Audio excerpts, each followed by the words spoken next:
Hi guys! Samahan niyo ako ulit sa aking mini vlog for today's video. Nagbabalik loob na nga ulit ang kumari niyo sa cooking vlog kahit puro dinengding ang alam kong lutuin. Huwag nga kayong mauumay guys kasi puro gulay lang talaga yung ulam namin. Heto nga't kagigising lang ng kumari nyo at mag-aalmusal pa lang. Konting oras na nga lang yan at magtatanghalian na. Medyo naging busy nga ang kumari nyo ng ilang araw at sa mga susunod pa na araw kaya ngayon lang ako ulit nakapag voice over. 3 buwan na nga rin pala ako hindi nagkakape kaya Yakult yung kinuha kong inumin. Pagkatapos ko nga mag-almusal ay nagsalang ako agad ng lulutuin ko para sa pananghalian namin na ulam. Syempre gagamitin ko ang pinaka-paborito kong lutuan ngayon. Ang non-stick ceramic pot ni Red Chef. Ilang beses na ako nagluto dyan pero hindi lang nangitim yung ilalim. So ayan guys, walang bago, pakulo ng tubig at maglalagay ng bagoong isda. May tira kasing pritong galunggong kagabi kaya ayan, diningding na naman yung naisip kong lutuin ngayon. Pinagsabay ko na ang ilagay yung pritong isda tsaka yung gulay na papaya. Konting pampalasa tapos tinakpan ko para kumulo at maluto. Pagkakulo nga nilagay ko na yung sitaw at tsaka yung okra. May kamoting laman pa nga ako sa ref pero nakalimutan kong ilagay. Sayang, mas masarap pa sana. Ganyan lang ako magluto ng diningding guys, kulo-kulo lang, bagoong isda at konting pampalasa, okay na. Pagkakulo nga ulit naglagay ako ng sibuyas at saka kapirasong luya. Saglit nga lang at luto na ang ating dinengdeng dahil malambot lang naman yung okra at saka yung sitaw. Hindi ko nga muna agad sinandok at hinayaan ko munang lumamig ng konti. Naghanap pa nga ako kanina ng ihahalong dahon ng saluyot kaso wala talaga. Heto nga ang maganda sa lutuan na to, meron na siyang 2 silikon para hindi ka mapaso pag kukunin mo na siya. At dahil nga sa sobrang ganda ng itsura niya, hindi mo na kailangan ng mangkok. Yan na lang yung ilagay mo sa gitna ng lamesa. O diba, nandamay pa, tamad ka lang kamo maghugas.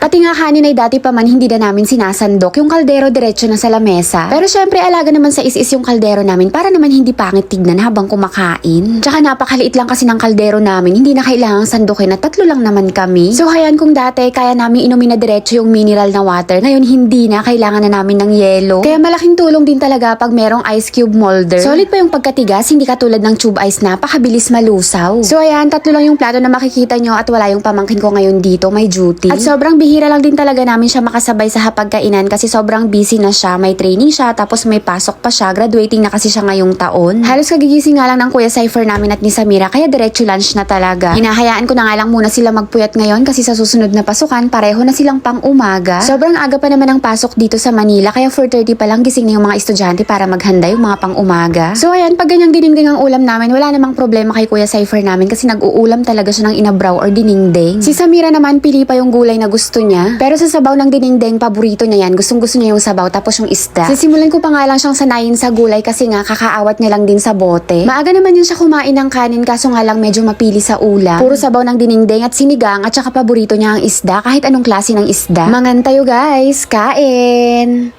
Isa ka din ba sa naghahanap ng authorized distributor ng I Am Amazing Pure Organic Barley? Or naghahanap ka ng mabibilhan online kaso nga lang nag-aalangan ka kasi baka makabili ka ng fake? Good news guys, dahil isa akong authorized distributor ng I Am, pwede nyo pong hingiin ang picture ng aking ID through Messenger para ma-scan ninyo at makasiguradong legit. Sa mga hindi po nakakaalam, sila po ang Board of Directors, founder at owner ng I Am Worldwide, nationwide at international po ang ating shipment. Ako po mismo ang magpapack at magpapaship para makarating sa inyo ang authentic na Amazing Pure Organic Barley. Para po sa gustong mag-avail at magpa-member, i-direct message nyo lang po ako sa aking personal account. Available din po si I Am Amazing Pure Organic Barley at iba pang product ni I Am Worldwide sa aking TikTok shop at sa aking shop sa Shopee. Ilalagay ko po ang mga links sa comment section maging ang aking personal account.